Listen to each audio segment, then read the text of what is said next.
Welcome back to this Monday, April 26th edition of For the Record. It's Jason Farr. Great to have you tuned into our show. As reported on FTR last Tuesday, Hamilton police laid numerous fraud charges against a local roofer.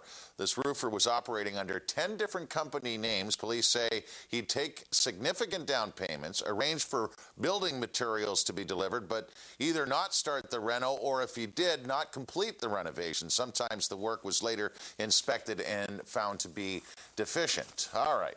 With more on this now on the program, you can see him there, a regular on Hamilton Life.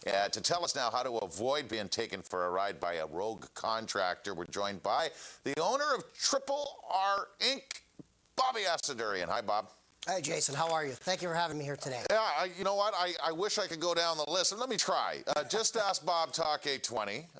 You're the general contractor when you're not doing TV, radio, or now you're writing. Who are you writing for? I'm writing for Silver and Gold, and I'm also writing for Construction and Business Times. And hold up your book, because this is where it all kind of started for you. This was your idea. Bring it in closer to your face. There you go. Oh, there we go. There's the book. Is it still all proceeds to March of Dimes? Yes, correct. We just had a big thing on radio a few weeks ago. Okay. Where we handed over 1 year's worth of proceeds right to the March of Dimes live on air. Home improvement, a contractor you can bring home, Bobby Assadourian. All right, accolades aside, let's get to the heart of the matter. This was a pretty serious case in Hamilton with this roofer. What exactly went down, Bob? Well, first I'd like to say this disgusts me. As a contractor, it's terrible when this happens to us in the trades and also to homeowners, obviously.